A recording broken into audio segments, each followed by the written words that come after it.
Western Spring Television. Ours it is.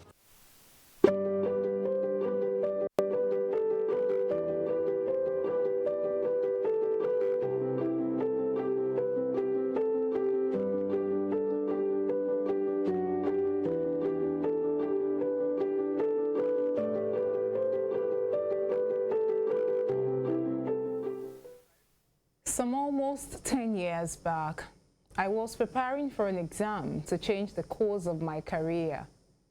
I felt terribly ill around Christmas time, up until Easter when I wrote the exams. My sweet mother, she would keep yelling at me to drop the books and pencil, but I wouldn't yield. I am before you today as DAMILOLA RAPHAEL, healthy and prolific, anchoring the bookshelf on Western Spring Television. Let's talk health and books.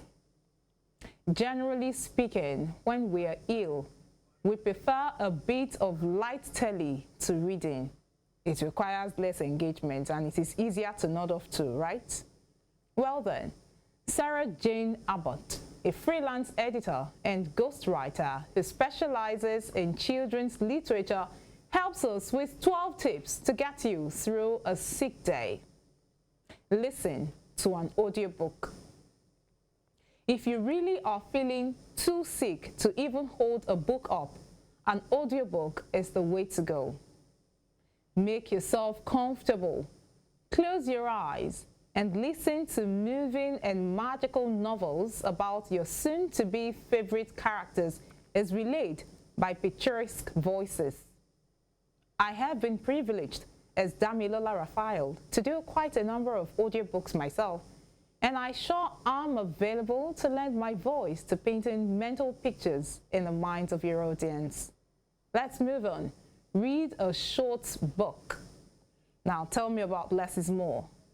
A certainty you would read the entire piece is what you have. There is also the pleasure of finishing a story. It is an incentive to read for the next read. A short book is a convenient way to try new genres and authors. I mean, if you've heard about a particular author or this particular genre that someone is talking so animatedly about, a short book is a very convenient way to just try it out before you delve into a bigger one. All right? A short book is also a great read between the novels. It's a way to bring back the habit of daily reading. Short books. Moving on, read a story. A short story collection is the perfect solution for wanting to read, but also wanting to take a nap. You can read a story, take a nap, read the next story, and as the saying goes, rinse and repeat. Read a graphic novel. A sick day is the perfect time to read a book with pictures. So, dip into an immersive graphic novel. Now, a graphic novel is a format, not a genre. Graphic novels can be fiction, non-fiction, history, fantasy, or anything in between. Graphic novels are similar to comic books because they use sequential art to tell a story. Unlike comic books, graphic novels are generally standalone stories with more complex plots. Revisit a childhood favorite. Sometimes there is nothing more comforting than reading a book you loved as a kid.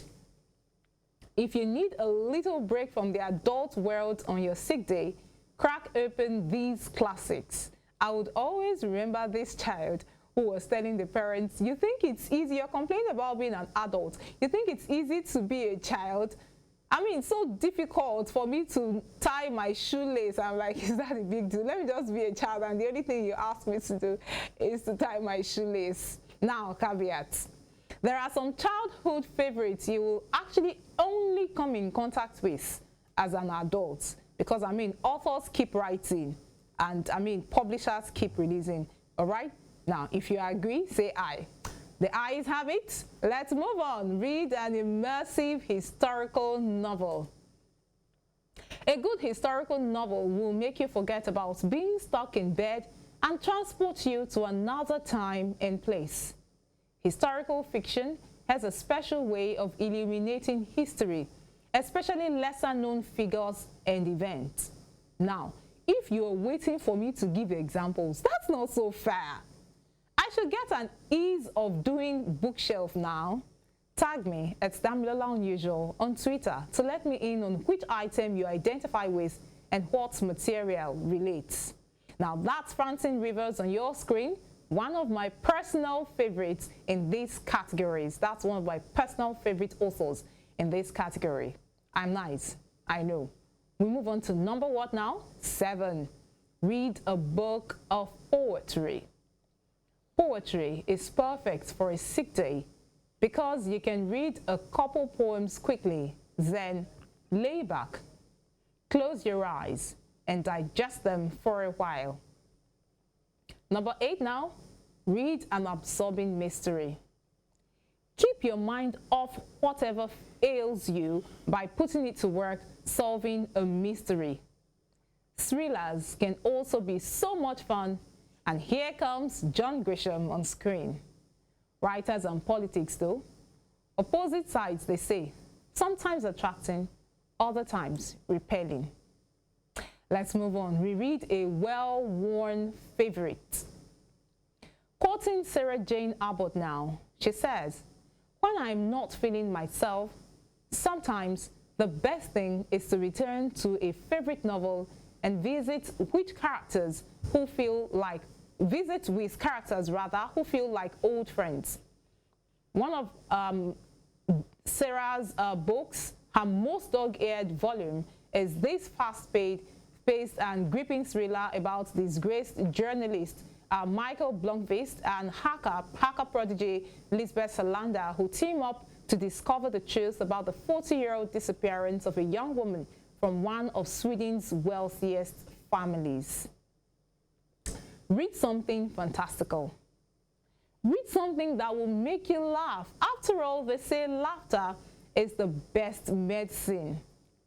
Finally, read a book that's been on your shelf since forever. I mean, what better time to finally read that book that has been on your TBR, that's to be read pile, for years. Now, that's the 12 tips according to Sarah Jane Abbott right there. And I think I should add my own. I've already talked about an author that's one of my all-time personal favorites. And of course, I should talk about a genre, that's biographies. Maybe some way, somehow, in due course, you would find a part where the object or the subject of that particular biography took ill and recovered. And you could also get tips on how the person was able to go through. Not like I'm not telling you they are doctors or professionals, but then again, you never can tell. Now, as you would have observed, these tips are for you on a personal basis. We'll find some other very appropriate avenue to talk about helping others with reading, especially for those who are in very critical conditions and therefore cannot read on their own. Research has shown that patients in a vegetative state are awake, not in a coma, but have no awareness due to severe brain damage. According to Australian Intensive Care Foundation, just hearing your voice can be a help to someone in ICU. Keeping up a one-sided conversation can be difficult, but talking about happy memories and good times can make you feel better too. You could also try reading a book or a newspaper to them. As earlier stated, we'll find a very convenient platform to delve more into that. Personally, it's something I have done. And I mean, I still look forward to opportunities to do that, to help revive, these very sick persons and, just serve as someone who's going to help them feel better. Now, if you're eager to know the aftermath of me, my mom, my books and pencil, by the way, yesterday came out of that exam with the best results. I'm still receiving gifts for that bit. Now, this very quick beta, and I'll be back with something new. Don't blink, I just did.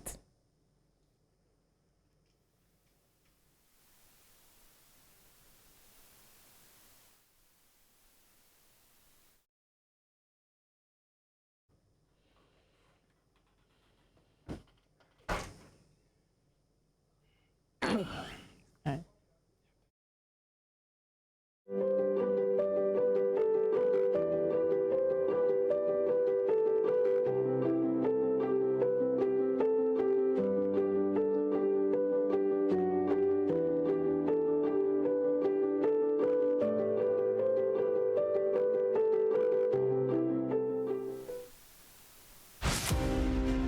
This iconic African presents the narrative of a man destined to exert an imperishable global influence in Western education. His was a story of a freeborn, captured and sold into slavery. He was born in Oshogun, a native Yoruba village near Iseyin in Okeogun axis of southwest Nigeria.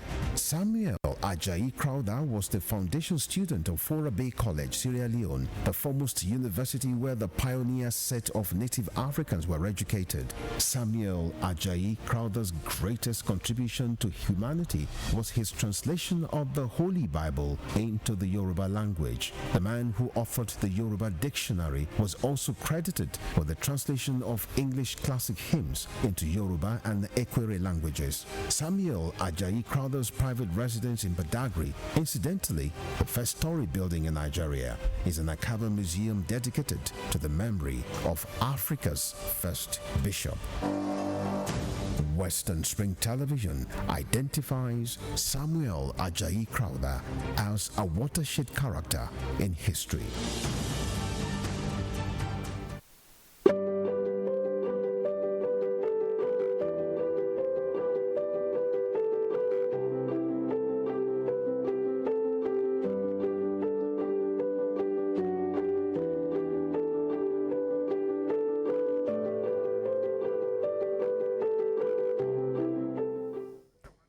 You're welcome back. We're having a twist on today's episode of The Book Show. But first, our guest profile. A feminist and a retired Nigerian, Isaiah Adepoju is a student of literature in English at Obafemi Awolowo University, Ile-Ife. He is a fellow of the Ebedi International Writers Residency and the 2023 Undertow Poetry Fellowship, London.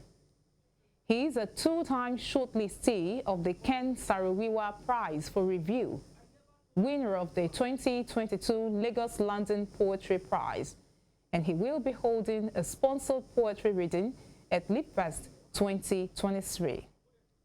Isaiah's debut novel is forthcoming from Abibiman Publishing, UK, in 2023, and he is translating a novel into his native Yoruba. Ladies and gentlemen, let us welcome on set Isaiah Adepoju. We're glad to have you with us on set of The Bookshelf today, Isaiah. Thank you so much, Ms. Damilola. So let's start with the looks. I mean, the picture I saw and the person I'm seeing, what happened? What happened, the transition? Okay, when I first did the, I think 2 years ago, I think I was too young for the year, and I spent a lot on it. So when I got home, my mom was not home, but my brothers thought about it but I knew what I wanted to do about it because I was planning on taking a photo shoot for my auto profile. So after the photo shoot, I had to go and comb it. Well, that was unfortunate. Seriously, I missed the hair. I mean, it was looking more like a musician thing. Authors are said to not have a life. They look dull and drab. But I mean, you were looking so fine in that picture. I got a lot of compliments. I promised my producers, directors, everybody, this guy is fine. I mean, you had, the jewelry and all that, and I mean, we are saying you're still looking good. Of course, I get it. Yeah, of course. But I just think, what I think about this is just for me, on my own part, I think that is growth for me. Because when I did the hair, I really loved it, and then it was fashionable in trend. But what I'm trying to do recently is just trying to go for what works for me best, and not what is in trend. And it has been working. Okay, so there is really nothing normal. You create your normal. Yeah, of course, exactly. You get the quotes. All right, so let's talk about reading and writing. Where did it all start? Okay, I think my daddy was journalist, and then even when we were in the north, he was always talking about this journalism. Okay. But when I finished high school, I think I finished early. I think about 14 years old, I finished high school. So I just got this book from his library. I think The Faces of Noah by Mayam Ali. So, but the book was just very comical, and then I wanted to create something funny as that. Okay. That was just how it started in 2018. After you finished secondary school. Yeah, exactly. And how has it been since then? Of course, I think it has been fun before last year. But last year, I think I started focusing more on reading more than writing, because writing is actually torturous sometimes, especially for me. It's very torturous when I think about writing and then having to manage it with reading, and then even chores and even responsibilities with my friends and all. Having to live a well-balanced life. Yeah. You have put in for different competitions and you came out tops in some of them. How did you get wind of this? Is it from your dad's influence or from your own personal research that you got wind of, you know, these different competitions you put in for, and how has it been winning? I don't even know what to say, but I think one of the things that I ought to say is just that my daddy connected me to an organization in Niger State, Lutop. So the organization is actually the organization that puts my foot forward, because they made me realize the opportunities that I could get. They sent me opportunities to enter for, and then even helped me own my writing skills. And actually it is the first organization that actually puts me before, think about close to 2,000 students to speak. And that feeling was just amazing, because I have never spoken before. And then let's talk about you being a retired Nigerian. Go ahead. Okay, yeah. I think I've been retired since last year. And a whole lot of things happened to you last year. Yeah, of course. I think last year was my undoing, because I think I became an adult last year officially. So, but recently, because in regards to this election, I had to think about my nationality as a Nigerian. And now when I thought about it, it is supposed to be radical, it is supposed to be anti-nationalist somehow. But it is just to keep me in line, to know that even if everything is going to make me fall and then even make me very interested or invested in jackpotting, that in fact there are still opportunities in Nigeria that I can make better, and even for those that are younger than I am, and even for my seniors. So there's just an act of rebellion. Yeah, maybe rebellion. Yeah. Writers' rebellion. And then, is it feminist or effeminate? No, it's feminist. It's feminist. It is feminist. Why feminist? Of course, I love feminists, but I think I read Chimamanda, and then her influence on me was just too great. And even Mona Al-Tahawi, she's an Egyptian feminist. These have been all she's, and you're male, you're masculine. That's why I have to ask, is it feminist or effeminate? No, actually, because I think that sometimes when males try to write about feminism, they make a lot of generalizations, and it is quite wrong, because sometimes these assumptions actually affect people who read their books. So I want to get these experiences firsthand from females, from girls who actually felt being segregated. Yeah, exactly. Now let's talk about the book under review for this today, and that's Happiness. Should I pronounce it for you? I mean, happiness already gets you happy, right? And then a little kinikan.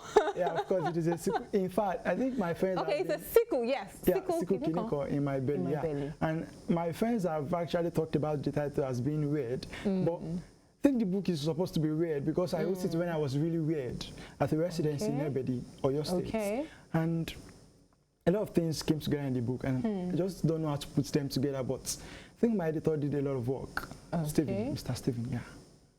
A SICKLE-KINIKAN. In my belly, yeah. That's like butterflies, like, you know, you're hearing, you give me butterflies in my belly, and then now I'm reading. It's kind of long. I should say that. It's a long title, but it's interesting. I don't mind that it is long. Thank you. I'm speaking for myself. I love it. In fact, I don't think I would have wanted it any other way. I should give you a copy if you want, when it is out, of course. Please, I'll be ready to receive. Of course, I do have the e-copy, and we'll be looking at that. But let's talk about the cover design Okay. What's the inspiration behind that cover design?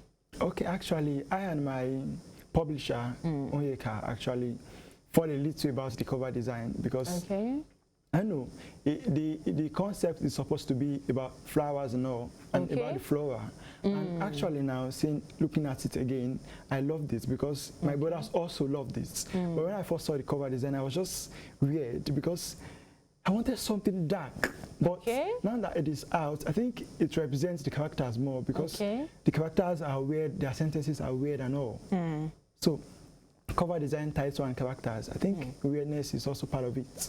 All right, we will definitely come back to this. But still talking about your book titles, Ife, A Cradle in Crumbles? Yeah. Why that? Okay, I went to Ife for the first time in 2019. I think I was 15 years old then. And the place actually looked beautiful. And maybe just because I went to OAU. But when I returned there last year, late last year, I felt disappointed with the state of things. And when I read these books about Ife, I don't know if you know this book by Wole Soyinka, Beyond Aesthetics, talked about Ife and the originality of the art of both the Benin bronze and then the Uboku art and then even the Ife art pieces. And now going to Ife and then seeing the state of things from Mayfair to Lagere, etc. to Ife City, I felt too disappointed. So I had to write that piece. So the first time got you interested and all loved up, and then the second time, is it familiarity now that's bringing this concept, too much familiarity? Of course, it is supposed to be familiarity, but even now, I'm still disappointed because when I read about Ife, when I read about the Yoruba people, when I read about this kind of histories, I have these glorious imaginations of them. But when I actually go to these places, I get so disappointed. And even now, we have to be, I think, it would make sense if in Ife we can have something, this kind of familiar presence with these art pieces. So that is just it. So, dear viewer, we said earlier on that we are going to be doing something different today. Isaiah is going to read to us. Okay, I should get on. A SICKLE-KINIKAN. Go ahead. Okay, I should go on. Okay. What happened in the book summary is just that a boy, 10 years old boy, Ephraim, committed suicide. He fell from a building believing that he can fly. So this is just the chapter 2. The last is narrating. My brother did not die instantly. My mom tells me 15 years later, her slender fingers, a cold palm curl around my arm. Her face arrows and tightens like a sign thing. My father stands beside me, his hands clutching the bird's handrail. He squeezes it and exhales. Don't leave me, tells me. He leaves and returns with captain-cooked bread and powdered milk. He sits beside my mother and starts making tea. I watch his hands move slowly, my mother leaning beside him. I want to cry. They look alike, oh God, I think. They look like they have been crying ever since Ephraim died. My father takes the tea away. He leans in to say, I know you think I caused your brother's death. Why you want to leave us too? He glances at my neck. My neck skin is folded, but he sees it. He can see it. He tries to talk, but cries instead. All right. I hear my mother patting his back. He tries to talk again, sobbing. He stands. Okay, there it is. Happiness, a SICKLE-KINIKAN in my belly. You're going to be doing the translation of this into the Yoruba language. No. Your other work, right? You're going to be doing the translation of that into the Yoruba language. No. I'm actually translating David Diop's novel into Yoruba language. Into Yoruba language. Exactly. Okay, great. It's really been an awesome one. How can the viewer get your materials, Isaiah? Okay, they are published in some online journals, but if they can follow me on Facebook, I post them often on my Facebook account and even on my Instagram. On Facebook, I'm Isaiah ADEPOJU, and you can just link up on with Instagram me. as well, Isaiah ADEPOJU. Yes. All right, dear listener, I've had a really wonderful session with Isaiah. Thank you so much for coming on set of the bookshelf. Thank you. All right, dear listener, dear viewer, I beg your pardon. Here we are, safe at shore. I always say nothing is normal. You create it. Isaiah has. Will you? And when? Remember the African adage, the best time to plant a tree was 20 years ago. The second best time is now. Go for gold. The world is your stage. Keep writing, as our mandate for the year 2023 has been. I'll see you next time on The Bookshelf. My name is DAMILOLA RAPHAEL. Goodbye and God bless.